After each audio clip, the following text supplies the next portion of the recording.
What's up, guys? All right, today we're lifting deadlifts today. It's week number 1 for us. Main exercise is the dead. So first lower body day we did squat as one of our main exercises. Today our deadlift is one of our main exercises. It's a great way to make sure that you're strengthening each movement or getting the most out of each movement. So depending on how many days a week that you're training, you're able to implement certain exercises into your strength training days. What I'm going to show you today on the deadlift is a really, really important concept that people need to know because the deadlift is such a widely used exercise. Everyone says, gotta deadlift, gotta deadlift. If you want mass, you gotta deadlift. On the flip side, whenever I talk to people, they always get hurt doing what? The squat or the deadlift. Why is that? Because they think, I've got to load a shitload of weight on this bar, and I'm going to pick it up for the amount of reps that I'm told to in that program. What people don't understand is this is one of the hardest exercises to maintain your form. We're doing this a straight bar deadlift, the trap bar, which is a deadlift variation that we use almost all the time. It's a good variation, the straight bar, but you've got to really make sure your form's dialed in. So I'm just going to go through a quick few tips that I used on the trap bar deadlift. I'm going to say it here again, but I'm going to show you one really important tip that I want you guys to use on your form, on the deadlift, all the time.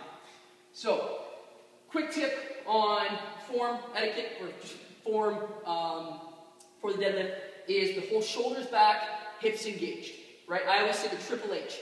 Heels, hamstrings, hips, right? All those 3 things are engaged in the deadlift. If they're not, you're going to have a problem. You're going to hurt yourself. You're going to be pulling up with the wrong muscles. So, you're going to grab the bar about a thumb's width away from your legs, and your legs are going to be roughly, give or take, depending on the person, about hip width apart. So, I'm going to think about a hip width apart stance, thumb width away from the bar. I'm going to break the bar with my arms, so you're going to notice my shoulders get locked down and back. I have all the weight on my hips and hamstrings. And then I'm going to take a nice big belly breath and embrace the abdominals as hard as I can. Pull up. I'm going to thrust my hips towards the barbell. I will not bring the barbell towards my hip, which means from here, this is bringing the barbell towards the hip. Again, you're going to see that. You're going to see that a lot in gyms. It's not the right way to do it. It's a great way to get hurt and lose the position in your lower back.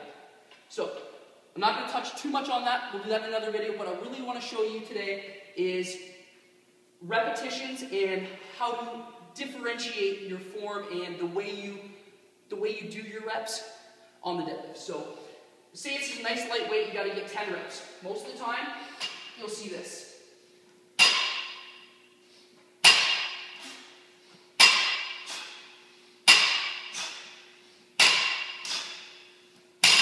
Now you'd say, yeah, that's pretty good. Nice warm-up, right? Great. I did great. I touched down. I came back up. Everything was good. The problem is, people do that with super heavy weight. And what happens with super heavy weight is your form goes so fast. Because you have to create so much tension in your body just to maintain your form. And chances are you can't maintain that form for any longer than maybe 5-10 seconds, or maybe even just for 1 rep. So, let's come over here. We got 275 on the bar. Again, this is our first week. I'm going to do these for 5 reps.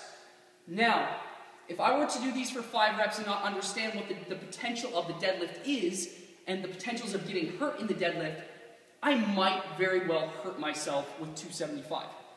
Knowing what the deadlift can do to me, and knowing that all I want to do is get the best possible reps I can, I'm going to show you a simple and easy technique that you can use just to be safe. And again, has nothing fancy to do with the bar, me gripping it. It has everything to do with resetting. So, here we go.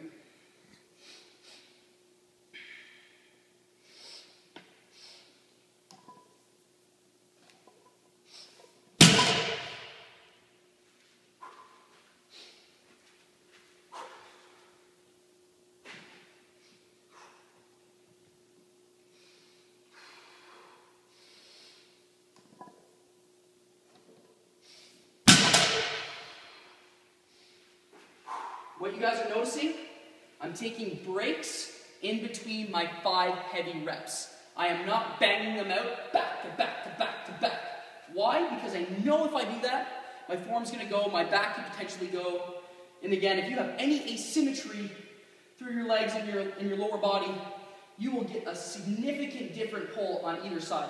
Most people complain of back pain, not only that, SI joint pain, simply for the fact that they can't control their form. Again, this is my 3rd rep.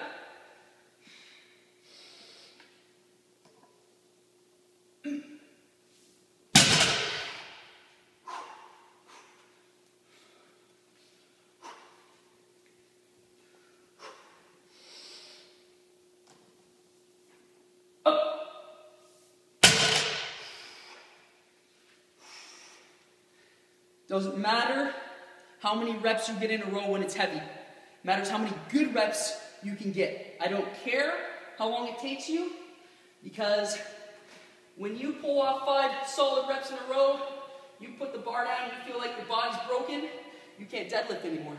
Guess what? I'm coming back 2 days later, I'm deadlifting. Why? Because I'm doing it right. I'm being safe, right? Keeping that tension.